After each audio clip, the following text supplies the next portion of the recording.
seat, won't you, please? Thanks very much. Very nice of you. Oh, man, that was difficult. That was very, very hard. Here's something that happened to me the other day, and I'm sure of it. It's happened to you, and it's happening more and more to me. I'm in a meeting the other day. I was in a writers' meeting here, and I forgot to turn my phone off. By the way, have you turned your phones off? Turn your cell phones off. So I had my cell phone on, and it rang, and I answered it and said, hello, and there was just nothing on the other end, and I'm screaming hello, and I'm hearing nothing but rustling and kind of wind noises, and I realized that someone had dialed me accidentally on their cell phone and not known it. So it was like I just am screaming at the top of my lungs, hoping to get their attention in the bottom of their purse, just hello! Hello! Screaming like they're going to hear it from their purse and open up their... Because here's a tip. It's always good when you don't get a response from someone, be it on the phone or in person, scream at the top of your lungs, hello!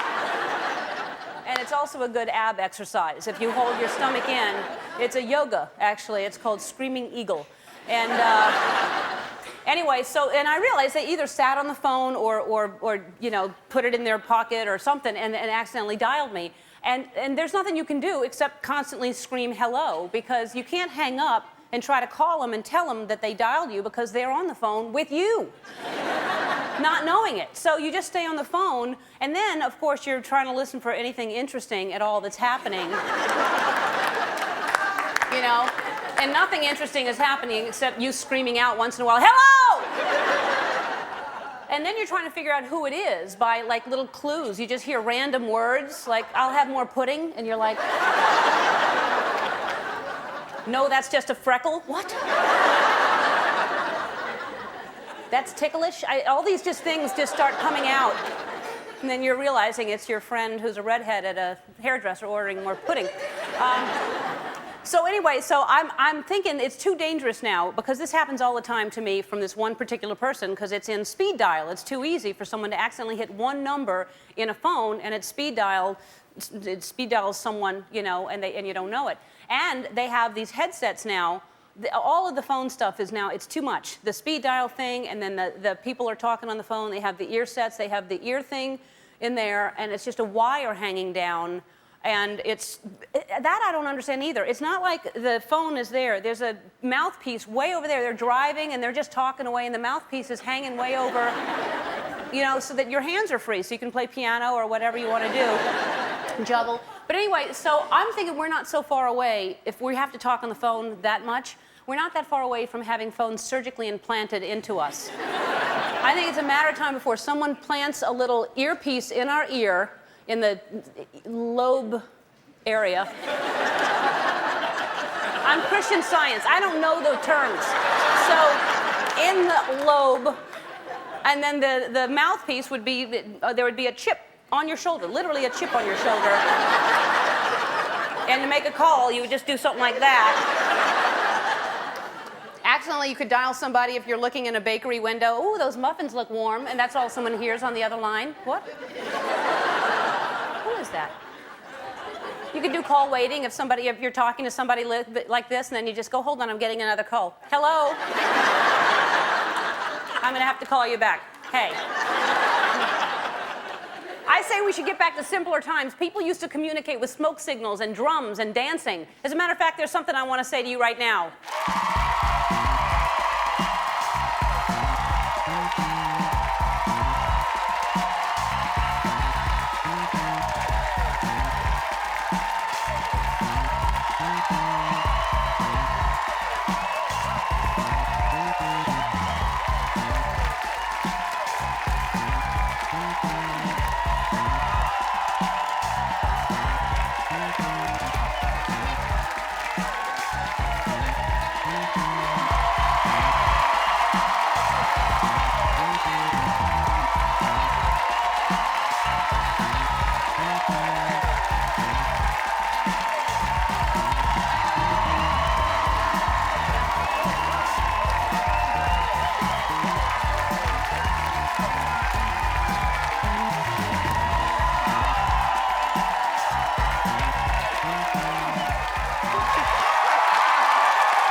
Hey, stop it now.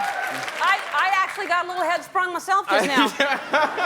That LL Cool J singing Head Sprung, and that's the only way that I know how to dance to that song is bouncing my head around. I got a little dizzy. He's pretty animated. Yeah, and I stole someone's purse on the way through the I aisle. noticed. Did you pass it back to the woman? Did you get your purse back? Good. I'm trying to divert you. I'm not a good pickpocket. Oh, man. Hey, on the show today, David Spade is here. From 8 Simple Rules. He's my friend. Also on the show, it's all my friends on the show. David Spade's an old friend. We used to do stand-up together. Also, Laura Dern, my friend, is on the show. She's got a new film, We Don't Live Here Anymore. That's a really good film, by the way. She's in We Don't Live Here Anymore. It's great. She's fantastic in it. And also, I don't know, is he brand new, this Ricky Fonte? Ricky Fonte's on the show today. I mean, it ain't easy from his CD Rewind.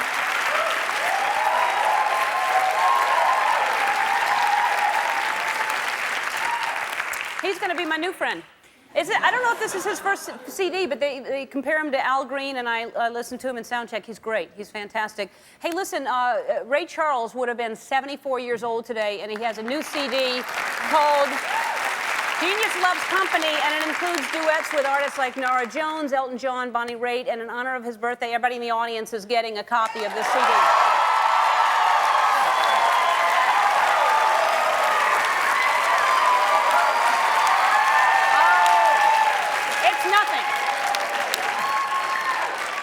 It's nothing. All right. Hey, as everybody knows, this hurricane season has been really, really tough on millions of people in the Southeast, and people have been donating to the American Red Cross, which is a great way to help. I wanted to mention, by the way, and we're going to be donating some money. We're going to be auctioning off some more of my shoes and some more of the stuff to go to the Red Cross and this other charity I'm going to mention to help out also. Anyway, there's a charity that helps animals that have been left without shelter and food. It's called Noah's Wish. And please give whatever you can.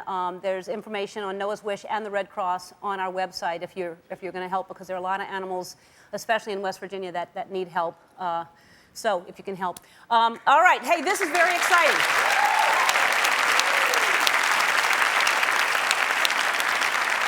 I can't even believe it, but in 1 week, one of our favorite audience members, Charlotte Kitty Pope, will be here. Yeah.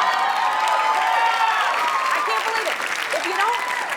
If you don't know who she is, I will once again, and probably many times more, show you this clip. Here's Kitty.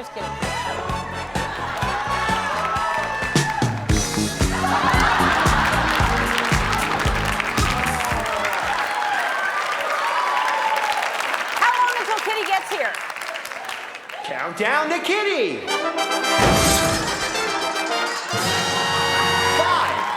shows till Kitty. 5 more shows till Kitty. That's fantastic. Oh, man, we love Kitty. I can't wait. You know, I just talked to her on the phone and fell in love with her, and now she's going to be here in 5. We're sending a Hummer for her. She wanted a Hummer. She's bringing 5 of her friends in that Hummer. She didn't just accept the invitation. She called and said, "Can I bring 5 friends?" So, very excited. All right, so, hey, listen, when we started the new season this year, we found out that there was a phone number for ordering tickets that all of a sudden this guy, his name is Doug Jarman.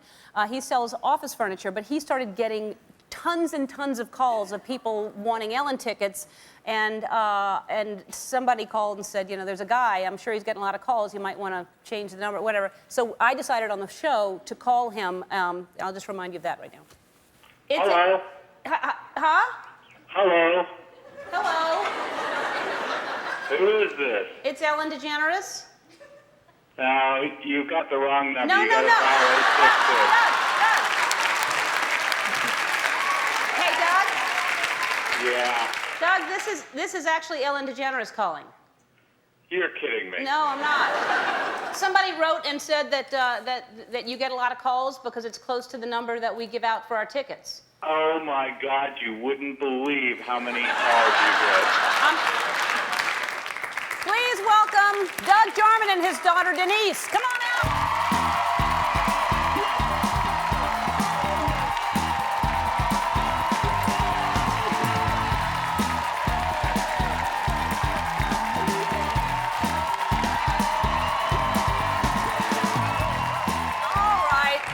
I'm so glad that you're here, and I'm so sorry that that happened to you, but it's kind of exciting now that you think about yeah, it. this is great. Right?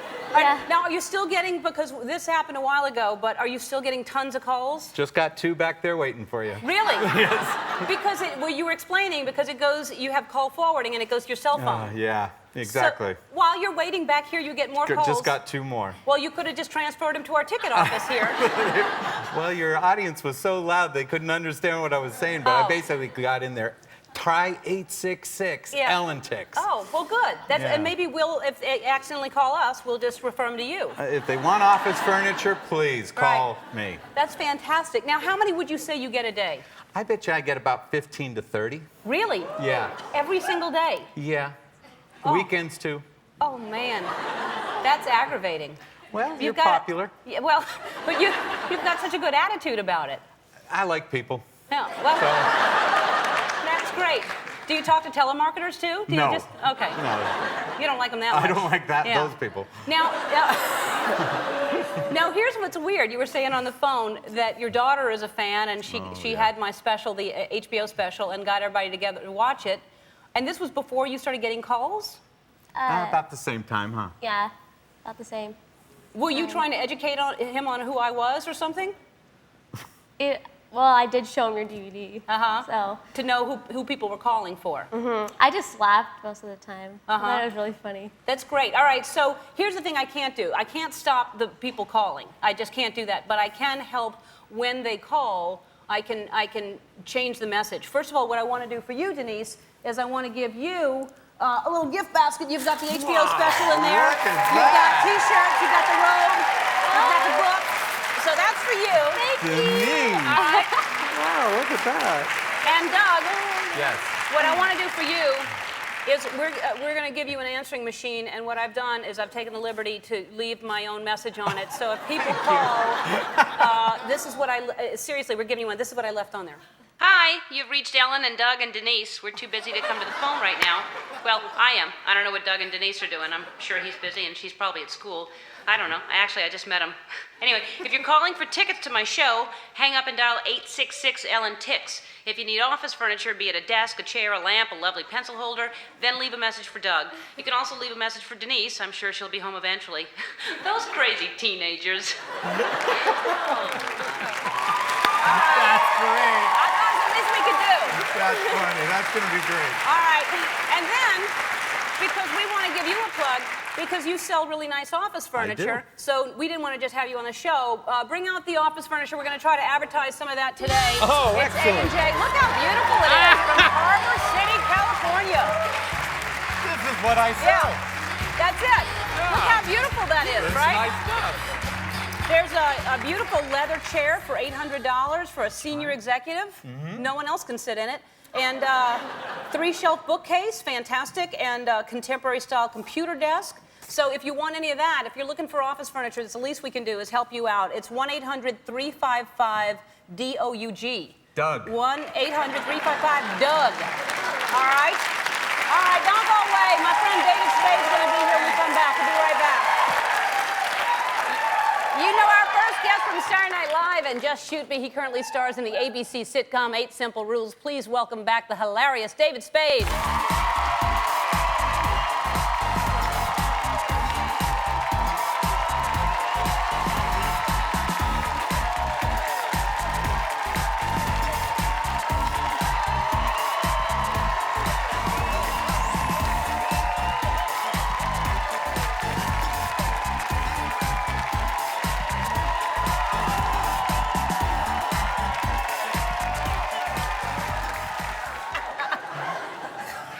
Ellen, it's good to see you. I've missed you. I've missed you too. I don't see you as much as, and I was wondering if our hair is the same again, and it is. It's somehow, pretty close. almost, no matter what happens, we always are on the Last same exact 15 style. years. We both had a mullet for a little bit. Uh-huh. And then at the same time. Now, we go back to the old stand-up days, Dallas Improv. Everyone asks me about that. Uh-huh. Since I did the show, which apparently everyone watches in America. And so they're like, I saw you on Ellen. You had a crush on her. And I'm like, yeah, I did. Yeah. I had a crush on her in the old days, and she had a Walkman. She was rich. She was a headliner. Yeah. And I was a middle act. I was working for you, baby. That's right. My mother was going to bring a picture of when we were at the Dallas Improv with our names on the marquee together, no. and she still keeps that. Me and you on the marquee together. So you've been okay But since I've been then? good. I've been good, and you look good and happy. You know, it's amazing because we're both getting older. We're talking about how long we've known each other, Oy, and yeah. you just had a 40th birthday. Ay, caramba. Happy birthday! Yeah, yeah. Wow, That's David, all grown up. My little Davy. Now, and what's interesting about that? What was the date, by the way? 22nd. The 22nd of July. July. Yeah. I think I was in town. No.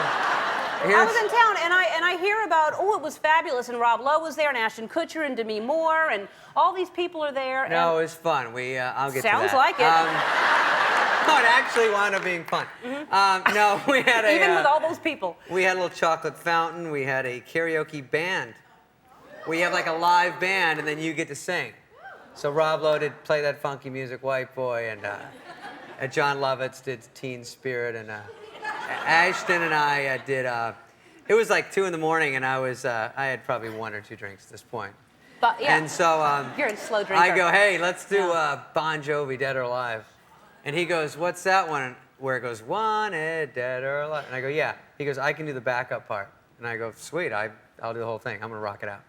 So he gets up there, hat crooked, and I go, it's all the same, only the names have changed. And he goes, every day. And I go, whoa, whoa, whoa. Yeah. That was your Dude, part. yeah, he's taking over. I go, dude, you're wanted in the background. Just wanted. No, don't let the boy toy take over my party. No. I would have, if I had been invited, I would have stuck to my part. Here's the I love tricky to thing. sing. What happens? You know what happens? It's all. I have this pager, like me and Jay-Z and Puff, and it's only people on here because it came up real quick, and I go, just invite everyone on here, and the only people you would have known were like Judge Hatchett, Judge Judy, Oprah, Dr. Phil, the Texas Judge. They were there? Yeah.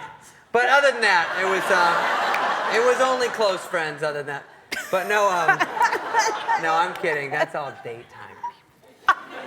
So you didn't see that coming. Yeah. You were like, hey, Judge Hatchett, she's on the other channel. No, but what I got to do is I get you in here. Get me in there. And then you're on the 41. We're going to call it the 40-ish birthday. Okay. But this is. Put me but on if there. celebrities are in here, I put it in code, so no one. If I lose this, they won't call you. Okay. Like I got Jennifer Aniston in here. Oh, they'll never know who that is. I got Benicio del Taco. And Sean Penn. So What will I be? We'll put smelling D not so generous. Oh. And then that way no one will know what's going on. It's my whole childhood all over again. I know. No, we got that. So give me your phone number. Right now? Just put it in here real quick. Just Seriously? Just whisper. Yeah. 310. Wait a minute. We'll get it after. All right, we'll get it afterwards. So my mom was at the party. She flew out for it. Your mom was at the party. Oh, Davy. It's Us Magazine. Come to life. Yeah, she loves the party. I bet. She liked all the celebrities. She gets really, does your mom get like this? She gets very concerned about them. Oh, Davy, J-Lo gets into relationships too quickly. Is she in love this time? I don't know. I go, I think she's all right. I don't know. And then she leaves a message the other day. Brittany got married. Call me. What is she worried about? She goes, the girl does not wear shoes when she's out. Where are her parents? Well, she thinks she can do something. She's cute. She called, your mom, they call you, like, she goes, Davy, ooh, I don't want to bug you. Anyway, I want to tell you a funny story. I got in a car accident. And I go, Mom, I've got a second. You can tell me the story. And I'm on my cell phone. She goes, okay, so anyway, 10 minutes in the story, we haven't even gotten to the accident part yet. She's like, anyway, so I was at the Price Club and blah, blah. And I'm like, Mom, we're getting on Sunset. It's going to cut out. So she goes, ooh. So anyway, the car got totaled. Then she cuts out, right? And I'm like, what? So I call right back, of course, and it goes to her voicemail. Then I call back, goes to her voicemail. I realize she's on the phone still with me. So for 15 minutes, she's still telling me the story. Right. And I'm trying to call her and break in on that. And she finally calls back, Davy, you're not on the phone anymore. I'm like, no, I'm home now. Remember, we were just... Is she all right? She's fine. She goes, oh, my back's a little sore. They said they'll give me $300 to go away. And I go, don't take it, Mom. It's a scam. They sent her $300 to go away? Yeah. She goes, I went to the doctor the other day. A week later, my back was so sore. And you know what I figured out? It's from the accident. And I go, yeah, Mom, good job, murder, she wrote. Yeah. Mom, your back's never hurt in your life, and you wrapped your car around a pole. Oh, no. Yeah, so she's like, oh, I only take Advil, nothing else. Well, good for her. Yeah. She doesn't need to get hooked on that stuff. No. Just for a back thing. No. But she sounds hilarious. My mother's the same exact way. She just told me a story today, just saying, and it's just, you know, when you turn where J-Lo's house is, she knows where everybody is, so she's, just to hear J-Lo come out of my mom's mouth. I know, my mom is the exact same way. All right, we have to take a break. We'll be back right after this. That's David Spade in 8 Simple Rules. And what's sweet, while we were gone, it's so kind, David offered to buy every bit of that office furniture, which is really, that's sweet of you. You can use that at your house. I have a senior friend that can sit in that chair. All right, do you have a senior executive friend? Yeah. Fantastic. Hey, from 8 Simple Rules, I understand this is very exciting for you. You and your co-star went somewhere very special together. We rolled over to the Olivia Newton-John concert at the Greek last week. I see. Yeah. Oh, yeah. You think I'll deny it? I went. Bought tickets. I'm in love with Olivia Newton-John. Of course, I'm going to... Who was in a movie called Grease, who you never saw, which is so crazy that you didn't see it. I have seen it. Just go ahead with your story. Oh, my God. That's next time I come on. No, I love her. I know, you didn't see Grease. So I roll down. First of all, I went and looked at the house to buy my mom, and they go, the owner will be leaving. I get there. If it isn't Rootin' Tootin' Olivia Newton-John. And I was like, didn't know what to do. And she's like, let me just get out of your way. And then the whole time I look at the house, all I could do was snoop around at what's in Olivia Newton-John's house. Really? And I was like, ooh, she has that lamp from Pottery Barn. I have that. So then a couple days later, I go to the concert. No guys will go with me. So I bring my co-star, Kaley. She goes, I feel bad for you. I'm going to go with you. So I went, and we raged. I mean, we get there, and they're cranking the Tori Amos and Norrie Jones to get the crowd going, you know? And then we get there. She opens with, have you never been mellow? Boom, right out of the gate with the big stuff. Yeah. And then I'm slurping on a $22 Heineken, having the time of my life.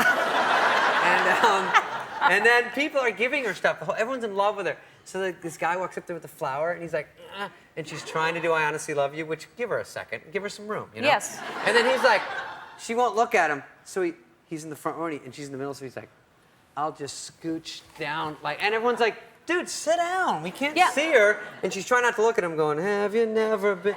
And then so he gets right in front of her. And then some woman goes up and throws flowers. I'm like, that's what you do. You throw it down. And then someone's like, I made you a pot. It was like a garage sale. Well, they love her, just like you love her. And hold on. Somebody's on the phone. Hello, David? No, it's not. Yeah, it is. Is it? Is this my girlfriend? It's Olivia Newton-John. Hi, Ellen. Hi, Olivia. How are you? I'm great. David, I wanted to wish you a happy belated 40th. Oh, my God, Olivia. We had quite a time the other night, didn't we? That was great. I thought it was so lovely that you came. And I have to tell you a funny story on the other side for me, because when you came to my house, we heard that you were looking, and my daughter and I were jumping up and down going, David Spade's outside, David Spade's outside. Don't look at him, don't make him feel uncomfortable. Just go outside and leave quickly so he doesn't feel embarrassed. So it was like two of us going, goodbye, thank you, bye, nice No, to see you screwed up. I was too starstruck. I didn't know what to say to you. I love that both of you all were. You probably hung around knowing he was looking at your house, waiting to see him. Yeah, well, I did, but then I didn't want to get in his way and make him feel embarrassed, so we were trying to, get out of the way so he wouldn't feel uncomfortable because we were home, and, it's very funny. No, I didn't know what to do. He was snooping through your drawers. Did you hear that I heard that. part? Yeah. Listen. Well, I still have one of your sweaters. I'm going to get it back to you. It's like my size. Where are you calling from, Olivia? I'm calling from Oklahoma City. I'm about to go on stage in about 20 minutes. Oh, no. You are. I'm backstage, yeah. Well, have a good concert. I love that you Thank took the you. time to call. And when are you coming on the show? I'd love to come on your show. As soon as we can arrange it, I'll be there. Get over here. And I'll be calling you. All right. And All right, David. Thank you so much. All right, It's so Olivia. sweet of you to mention it. Okay, take care. Thank Bye. you. Miss Bye. you. Original, vintage, and Levi's jean jacket And Olivia Newton-John, it's a sampler. This is a brand new CD, and it's not even out yet, but she made this for you, and you're the only one who has this so good far. Lord. For your... How about that? All right, the season premiere of 8 Simple Rules is tomorrow at 8 o'clock on ABC. Ricky Fonte performs after this. Thank you so much. Our next guest is an Academy Award-nominated actress who is currently starring in the new critically acclaimed film We Don't Live Here Anymore. Please welcome Laura Dern.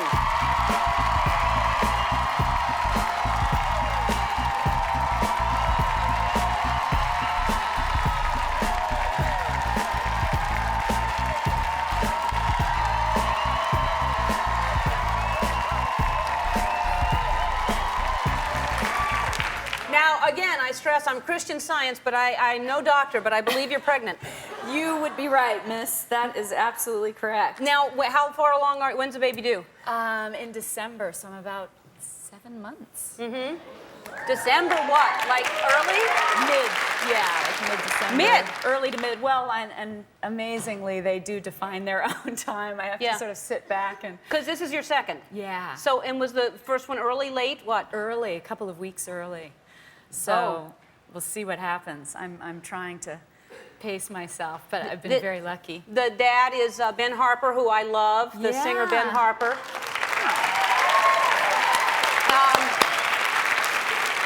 Okay, and the first one is how old now? 3. He just turned 3, Ellery. Wow. Ellery, that's a great name. And turned 3. Yeah, I can't believe that, I know, right? I can't believe it either. It's shocking. Yeah, and now what's he like? Is he good? Is he wild? He's amazing. He's... Well, he's a just boy. You know how you pure hear. boy energy. Yeah. And we just came from a friend's ranch in Austin, Texas, and he got to run around and see, nature, which he was obsessed with, and he doesn't see that here. Where do you keep him in? It's a apartment or something? We're in the depths of Hollywood, and he sees wildlife, but it's slightly different than in Texas. But he was just blissed out, He was so happy. It was slightly disconcerting for his mother, who was trying so hard to be the cool, groovy mom who was going to pick up the wild frog and go see the boar, and I just was not there for him. You weren't interested in the frog? I'm highly interested. But I realized when I have always called myself an animal lover that there are pet animals and then there's animals. Yeah. I haven't gotten the animal thing down. Well, a frog would be more like a reptile, and that's a slimy kind of thing that most people don't like. And does he like the lizards and the little bugs and all that? Yeah. Mommy, I found a tail. Look, it's a tail. It came off the lizard. Maybe Buddy ate it, our dog.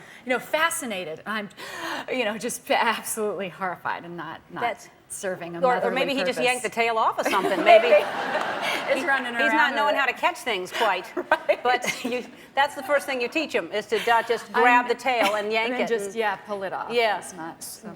But so he likes all the little things. Does he keep them in jars, thinking that'll stay? Not yet. Okay. He's not there yet, but I know it's coming soon because we actually he had his first day at school and they had snails and he was able to let the snails crawl on him and I'm hyperventilating. I can't. I'm not good with all that. What kind of school does he go to that they're putting snails? He was covered in thousands of snails all over his body. Then I walked in, couldn't find him. It's a school of snails that he goes to. Yeah. Now, in Jurassic Park, you didn't seem to be scared of any of that stuff. Right? You're an amazing actress. It's the beauty of acting, isn't it? You completely were believable that you weren't scared of any of that stuff. Paleontologist. But she liked dead things. She liked things that are no longer existing, which is probably what I would do if I were, involved in animals. Really? Just dead studying bugs. things that, The study of dead bugs. Yeah. If somebody said you can study sharks, they don't exist anymore, I'd be in. Yeah. Yeah. Well, that's a fascinating thing to study, Right? I would think. Yeah. As long as they're not around. Right. Yeah. Here's what they did before when they were here. They won't get you now. Now, and so as a kid, were you probably just knew you wanted to act as a kid. You weren't into any of that stuff. I bypassed all of that. And whether it's like girls or just that I was obsessed with acting. But even at a young age, actually when I was like 7, I guess about 7, and I'm pausing because I'm realizing that this is such an odd experience to like have a girlfriend and you're on a talk show talking to your girlfriend. So I'm thinking, I'm probably being redundant. You've heard this story before, but I guess that's okay. I haven't heard your first acting story. Okay, good. No, I'll stop you. I'll say I've heard that. Tell them something else. All right, good. This is boring to me. Yeah. But I have a book I can read. You just right, go ahead. okay. Anyway, guys, Helen's heard this. But my parents were both working. It was my summer vacation, and my dad was working on a film with Alfred Hitchcock, and my mother was working on a film with Martin Scorsese, and I got to go back and forth between both locations, and they wonder why I became an actress. Right. That was like the most extraordinary experience. So I became obsessed, and my mom was, I think, concerned as a woman in film, you know, that it would be a sort of hard life for me, and definitely against the whole idea. But I pushed and pushed. And I'm so glad that you did. You're so, well, in everything, you're so amazing. And I was telling somebody today about Citizen Ruth, which was a really small movie that you did, but you're so good in Citizen Ruth. And this movie, we'll talk about after the commercial, but this movie is amazing. We'll be right back after this break. Okay. We're back with Laura Dern. Well, you told him. That is such a good movie. That's Mark Ruffalo, and it's Peter Krause and Naomi Watts. Yeah. And what a great. Were you? I mean, you and Mark together are fantastic. It was just, I mean, just complete bliss. You know, people say, God, it's really emotional material. Is that hard, et cetera, you know? But it's everything you want. So you have such a voracious appetite that all four of us to have parts like this, we were just having the best time of our lives being up there and working in Vancouver. And Is that where they were shot? It was beautiful. Yeah.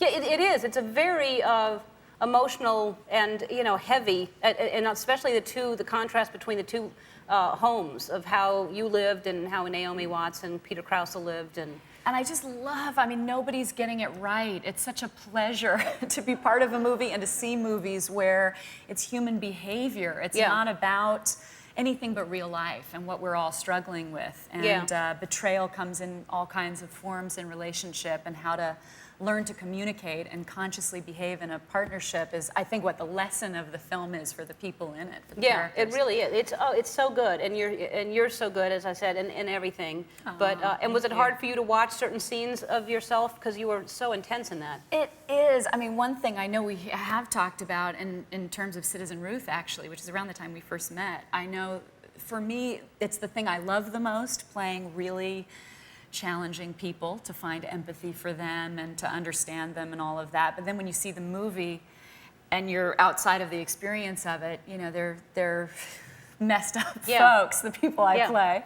And I love it, and it's a great challenge. And sometimes you think, God, I can't believe I'm actually this person doing these things. Playing this very unlikable character. All four people are, I mean, it's weird to watch a film that you don't like any of them. Yeah, it's incredible, right? Yeah. But it's amazing. You can't stop watching it. Yeah. Anyway, well, thank you for being here, Thank you Laura. so Look for Laura much. Dern and We Don't Live Here Anymore. And one more thing right after this. I want to thank David Spade, Laura Dern, and Ricky Fonte. Tomorrow, Naomi Watts and Angela Bassett will be here. Oh, and one more thing. Hi, I'm Ellen DeGeneres, and I love office furniture. I love the feel of it, and I love the smell of it. Some people love that new car smell. I love that new office furniture smell. So if you're looking for some new office furniture to buy, call A&J Office Furniture and tell them Ellen sent you. 1-800